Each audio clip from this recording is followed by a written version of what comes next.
सवाल नंबर आज हमारा चलेगा 8वां, है ना।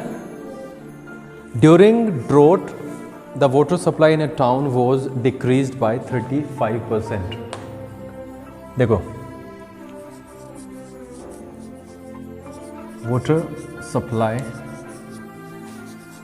वॉज डिक्रीज्ड बाय कितना घटाया? 35%। देखो, जितना वो वाटर सप्लाई कर रहे थे ना केशव, उसका 35% उन्होंने काट दिया। यानी अगर पहले 100 लीटर पानी वो भेज रहे थे, अब 35 लीटर पानी उन्होंने काट दिया। यानी कितना भेजते हैं? 65, 65। If the town was supplied with 90,000 litres of water before the drought,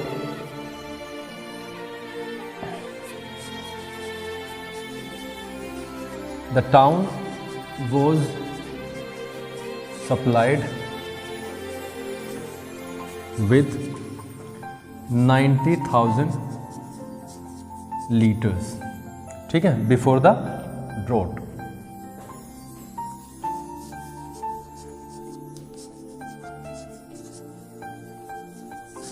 before the drought how much water is supplied to the town after the draught.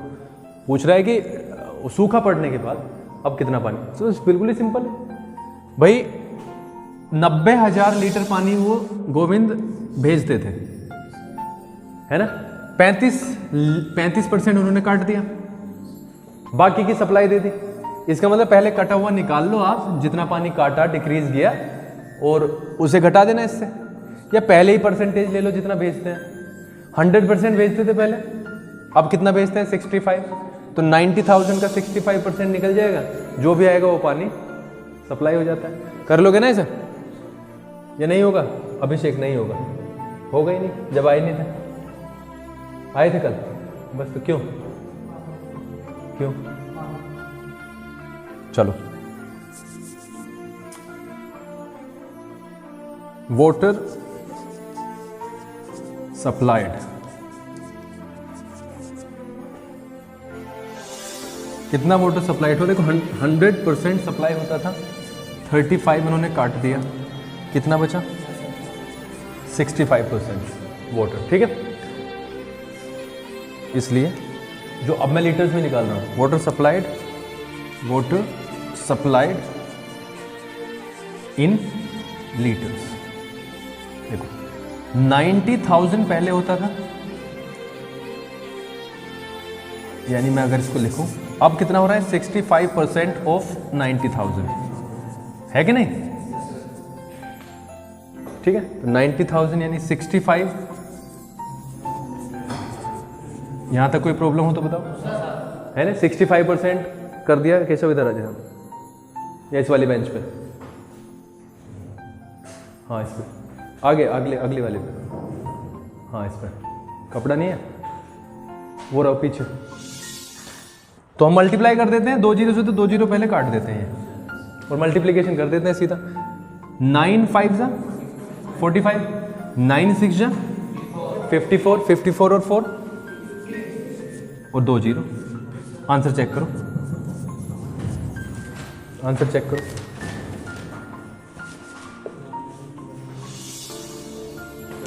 Five 58,500। कोई प्रॉब्लम हो तो बताओ। आई थिंक ये वाला सवाल में इसमें कोई दिक्कत नहीं है, ना ही इसमें लिखने की जरूरत है, क्योंकि बिल्कुल ही सिंपल है। इसका दूसरा तरीका हो सकता था, हम डिक्रीज पानी निकाल लें पहले, तो यहाँ पे 35% डिक्रीज हो जाएगा, तो जो आएगा उसे 90,000 में से घटा देंगे 90,000 में से, तो वो बिल्कुल वही आएगा। ठीक है, बताओ इसमें कोई प्रॉब्लम हो तो कर लोगे? चलो ठीक है।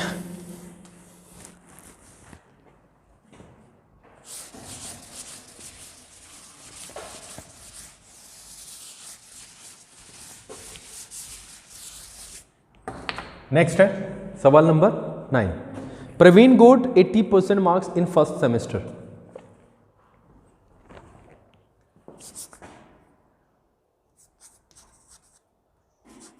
Praveen got in first semester कितने बेटा? 80%। ठीक है, 80% उसके पहले सेमेस्टर में आए। सेमेस्टर मतलब पार्ट जो होता है, सेशन का पार्ट पहला। दूसरे सेमेस्टर में उसके कितने आए? Second, he got in second semester कितने बेटा 72%। ठीक है। The maximum marks were 1000 in the first semester. पहले सेमेस्टर में अगर हम maximum marks in first semester कितने में से आए 1000 में से, और मैक्सिमम मार्क्स इन कितने सेकेंड सेमेस्टर कितने थे 1200। तो हमें ये बताना है find the percentage of marks obtain by Praveen considering both the examination simultaneously. ठीक है, हमें ये बताना है। अब आप एक बात देखो, प्रवीण के पहले सेमेस्टर में 80% आए, कितने में से आए 1000 में से। 72% आए किस में से, तो हम क्या करते हैं नंबर्स निकालते हैं पहले। मार्क्स ऑब्टेन्ड यानी प्राप्त किए हुए मार्क्स इन फर्स्ट सेमेस्टर कितना 80% ऑफ 1000, 80% ऑफ 1000, तो इसका मतलब 80/100 इंटू 20 से 20 खत्म, यानी 800 मार्क्स उसके पहले सेमेस्टर से आए। दूसरे में भी ऐसे ही निकाल लें, मार्क्स ऑब्टेन इन सेकेंड सेमेस्टर। बताओ इसमें कोई प्रॉब्लम हो तो। सेकेंड सेमेस्टर में आए हैं उसके 72% ऑफ 1200, यानी 72% इंटू 12 कर दें, 20 से 20 हो गई खत्म। 24 2 कैरी हो गया 84 और 2 देखो 864 उसके किस में आए दूसरे में। तो वो पूछ रहा है कि भैया ये बता दो अब टोटल मार्क्स परसेंटेज कितनी हो गई उसकी। देखो टोटल मार्क्स कितने हो गए, टोटल मैक्सिमम मार्क्स देखो 1000 पहला 1200 दूसरा कितना हो गया 2200, यानी 2200। 2200 नंबर्स में से आए, कितने आए टोटल ऑब्टेन मार्क्स कितने आए, पहले में आए 800, दूसरे में आए 864, यानी 1664। ये नंबर्स उसके आए हैं किससे, जो 2200 से आए। पहले में आए 800, दूसरे में आए 864। तो ये पूछ रहा है कि अब परसेंटेज बता दो, हमें ज़्यादा कुछ करना ही नहीं है। तो क्या करेंगे देखो सीधा,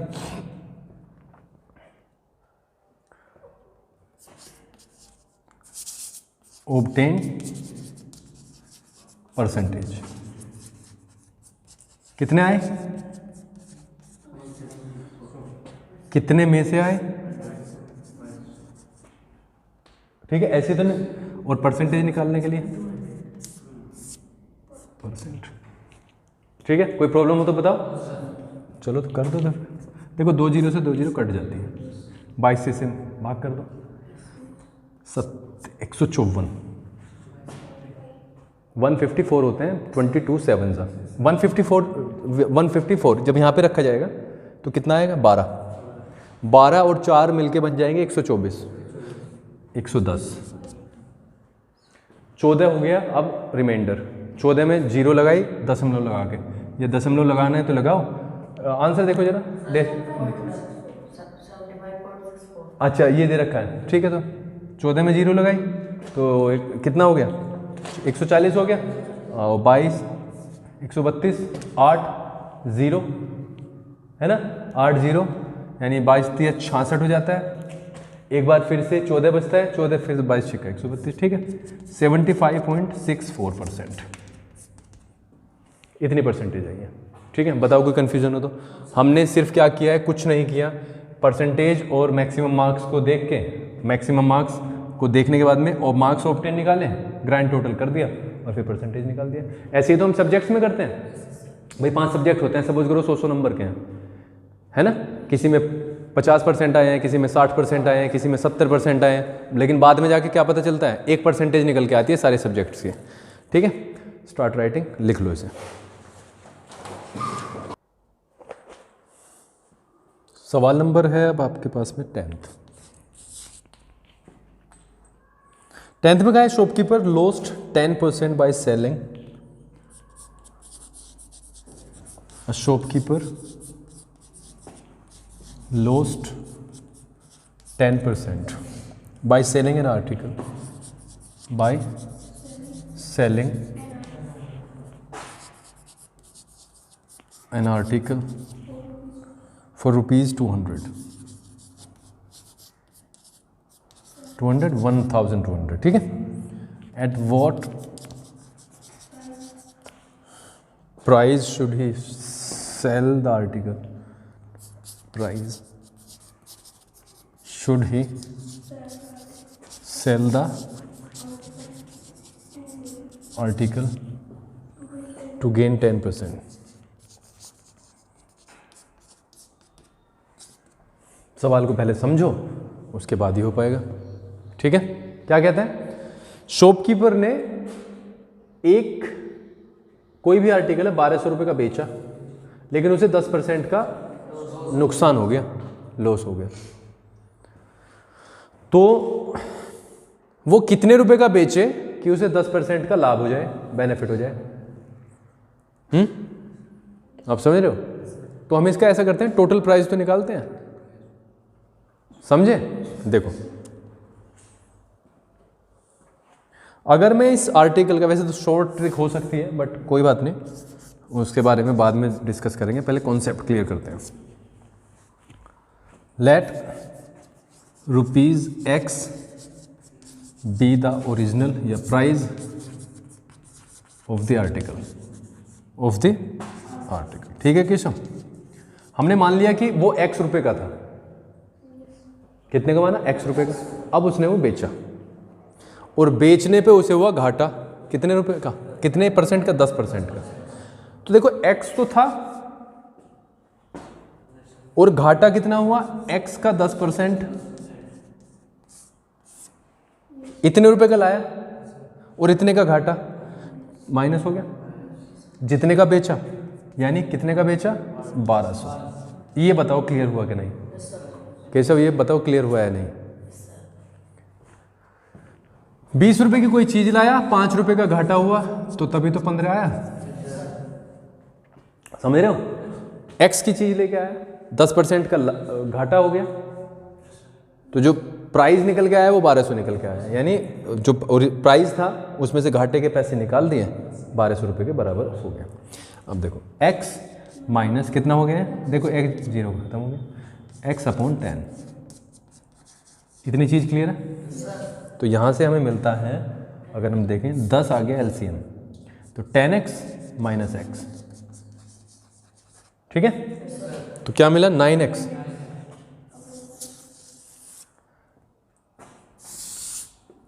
नाइन एक्स अपॉन 10 मिल गया हमें 1200 के बराबर, और x का वैल्यू अब निकाल लेंगे आराम से।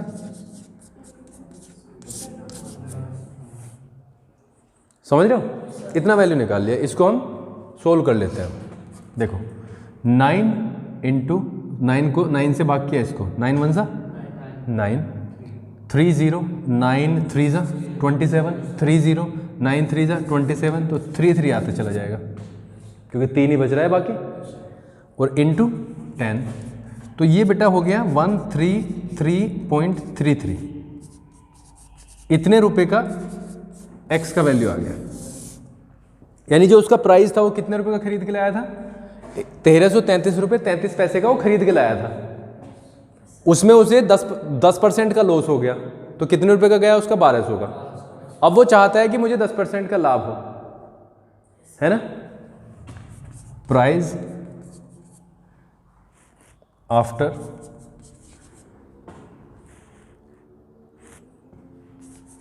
गेटिंग या गेनिंग 10%, गेनिंग 10%। देखो इतने रुपए का उसको पड़ा था, अगर उसे 10% इस पे लाभ लेना है तो कितने रुपए का बेचना पड़ेगा?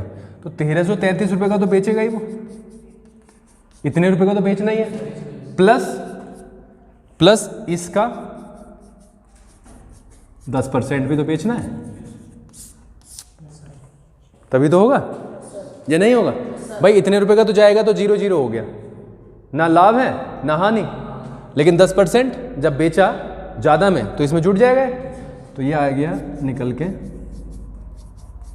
प्लस। देखो 1 0 से 1 0 खत्म। तो इससे जब इसे काटेंगे तो ये आएगा 133.33। जब 1333 रुपये को किससे भाग करेंगे? 10 से। तो बस जोड़ दो, 3 और 3 6, अगेन 6 6 6, ये है आपका रुपये। 1466 रुपये 66 पैसे का वो बेच दे अगर, तो उसे 10% का लाभ हो जाएगा। सवाल समझ में आया? सबसे पहली चीज़ देखो, आंसर से मतलब मत रखो ज़्यादा, पहले देखो कि सवाल समझ आया कि नहीं आया। 10% का लाभ, सॉरी घाटा हुआ 1200 रुपये में। तो हमने क्या किया, x के रूप में पूरा का पूरा प्राइस मान लिया, x का 10% गया, यानी इतने रुपए में चीज़ बिकी। यहाँ से हमारे अनुसार कितने रुपए में बिकी? इतने रुपए में। किताब के अनुसार 1200 में बिकी, तो दोनों के दोनों बराबर रख दिए। तो x का वैल्यू आ गया, और x का वैल्यू क्या था? उसका प्राइस था। तो इतने रुपए का वो खरीद के लाया था कोई आर्टिकल, तो उसको 10% का लाभ चाहिए। तो 10% का लाभ ये निकल गया 133 रुपये 33 पैसे, और ये प्राइस में जोड़ दिया। तो 1466 रुपये 66 पैसे का उसे बेचना पड़ेगा, और तब जाके उसे 10% का लाभ होगा। ठीक है, लिखो। तो सवाल नंबर हम सीधा ले रहे हैं 12वां। ठीक है, 11वें को डिस्कस करेंगे। 12 में क्या क्या है in examination? The passing marks is 30%। देखो पासिंग मार्क्स कितने हैं? पासिंग मार्क्स 30% है ना, 30% तो लाने जरूरी है। A student gets 200 marks and falls short by 10 marks. A student gets कितने marks? 200 marks but falls short by 10 marks. ठीक है, बोल रहा है कि टोटल मार्क्स बताओ। देखो सिंपल सी चीज़ है, अगर अभिषेक उसने 200 मार्क्स प्राप्त कर लिए लेकिन वो उसके कम पड़ गए, फॉल शॉर्ट मतलब कम पड़ गए, कितने? 10, तो उसे कितने प्राप्त करने चाहिए थे? 210। भाई उसके कितने आने चाहिए थे पास होने के लिए? 210 आने चाहिए थे। 30% आते तो कितने हो जाते? 210 हो जाते। यानी कि 30% उसके नहीं आए तभी तो फेल हुआ है। तो हम मान लेते हैं, इसमें भी हमने मान लिया कि टोटल मार्क्स कितने? Let x be total marks. Total marks, passing marks कितने? पासिंग मार्क्स 200 तो उसके आगे, और 10 और आ जाते हैं, 210 है उसके। पासिंग मार्क क्या है? 210। 200 उसके आए, 10 उसके कम रह गए। ठीक है, now 30% of x 210, total value का 30% पास हो जाता है, और पासिंग मार्क्स है 210 पे। तो 30/100 इंटू एक्स, तो इसका मतलब क्या हो जाएगा बच्चों? x का वैल्यू हो जाएगा 210 इंटू 100/30, खत्म हो गया, यानी 700। तो टोटल मार्क्स जो है ना वो कितने हैं? Maximum marks 700। तो 700 में से आए हैं उसके नंबर, कितने आए? 200 आने चाहिए थे। 30% 700 का 30% होता है 210। तो इससे क्या हो जाता? वो बेचारा पास हो जाता है ना। अभी तो 10 नंबर से वो रह गया। ठीक है, सवाल नंबर 13। सवाल नंबर 13 में कहता है, a person bought a machine, एक मशीन खरीदी एक आदमी ने। He paid 6% sales tax in addition to the price of the machine. 6% उसने क्या दे दिया? टैक्स दे दिया। और तब उसने कितना दिया? 6,943 रुपये, यानी टैक्स के साथ।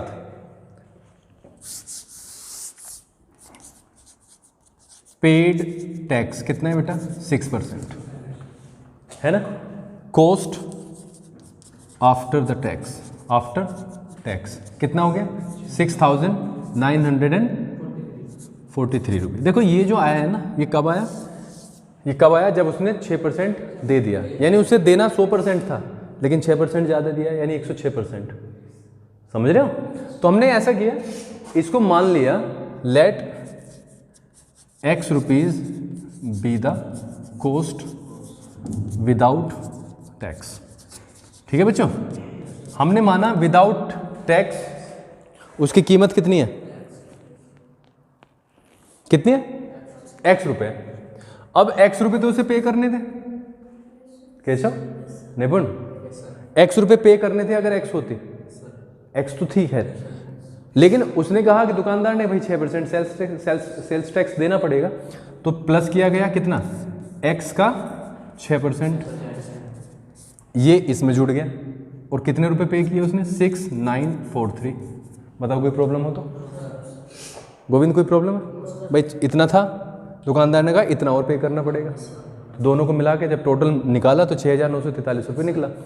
तो x प्लस कितना 6x upon 100 is equal to 6,943। तो हमने क्या लिया, एलसीएम।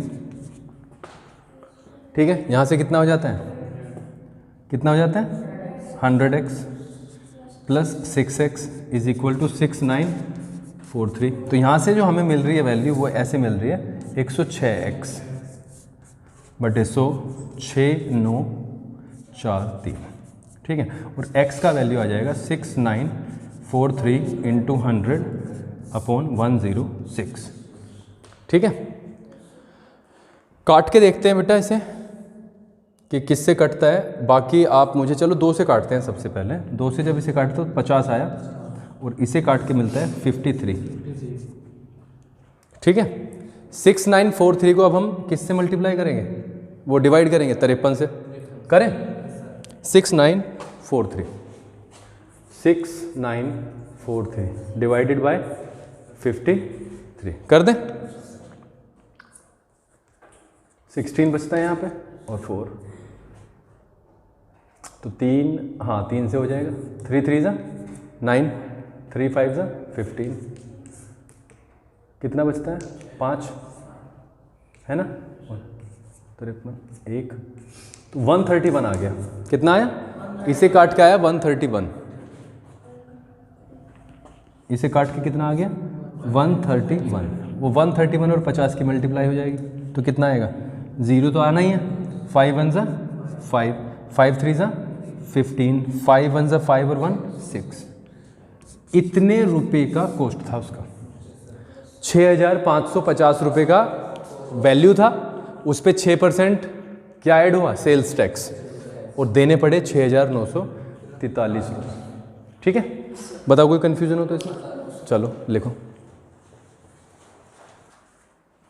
सवाल नंबर है 14, क्या कहता है, ₹3,500 is to be shared, ₹3,500 is to be shared. देखो ये बांटे जाने हैं, यानी शेयर किए जाने हैं। कितने रुपए हैं, 3,500 रुपये हमारे पास। देखो, first person gets 50% of the second, first person gets 50% of the second, यानी पहले जो आदमी को जो मिला है ना, वो दूसरे का 50% मिला, and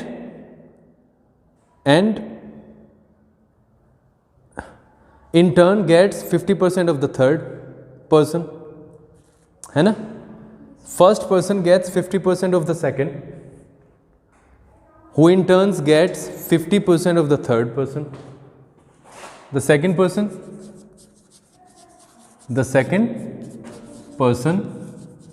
gets 50% of the third person, of the third. समझो इसे थोड़ा सा। पहले आदमी को 50% मिला, किससे, सेकंड से, और सेकंड को मिला 50% थर्ड का, तो थर्ड का मान लो, समझ रहे हो, हम मानेंगे थर्ड का, तो इससे सेकंड का निकल जाएगा और सेकंड के थ्रू फर्स्ट का निकल जाएगा और टोटल कर देंगे इसका सबका। टोटल कितने रुपए हैं हमारे पास में? 3500। दोनों को बराबर रख देंगे और हो गया काम। समझे? देखो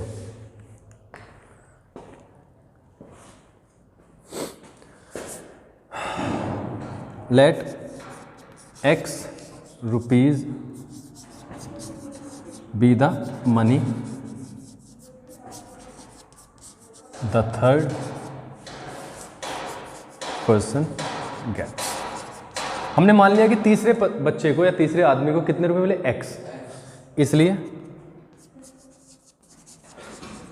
the second person gets 50% of x। 50% of x तो कितना आ जाएगा? 50/100 इंटू x। इसका मतलब x/2। x/2 आ गया। द फर्स्ट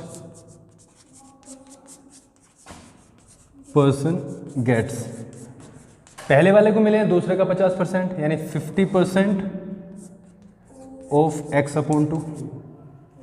ऐसे ही तो है, 50% ऑफ x/2 यानी 50/100 इंटू x/2 यानी x/4।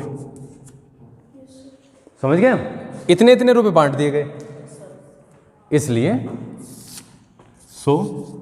x तीसरे को मिले, x/2 दूसरे को और x/4 पहले को। ठीक है, हो जाते हैं 3500। समझे? एलसीएम ले लें भाई। इसका एलसीएम आता है 4, तो यहाँ पे तो आ गया 4x, यहाँ पे आ गया 2 2 4 2x प्लस यहाँ पे आ गया x। बताओ कोई प्रॉब्लम हो तो? नहीं है? जोड़ देते हैं 7x/4 और x का वैल्यू देखो कितना आया, 3500 इंटू 4/7। काट देते हैं 500, तो हमारे पास में 2000 रुपये आ गए। समझे? तीसरे बच्चे को या तीसरे पर्सन को कितने रुपए मिले? 2000। देखो the third person gets 2000 rupees. 2000 रुपये मिले दूसरे को। द सेकंड गेट्स कितने? x/2 मिले ना, तो इसका मतलब 2000/2 कितना हो गया? 1000। दूसरे को कितने मिले? 1000 रुपये। और पहले को कितने मिलेंगे? दूसरे से आधे, यानी कि दूसरे के आधे ना। द फर्स्ट गेट्स कितने? सेकंड के आधे। समझ रहे हो? सेकंड के आधे का मतलब देखो क्या हो गया। सेकंड को कितने मिले हैं? 1000, उसका आधा 2 से डिवाइड कर दो तो कितने? 500 रुपीज़। तीसरे को मिले 2000, दूसरे को 1000 और पहले को 500। टोटल मिला के कितने हो गए? 3500। ठीक है, इस तरीके से होगा।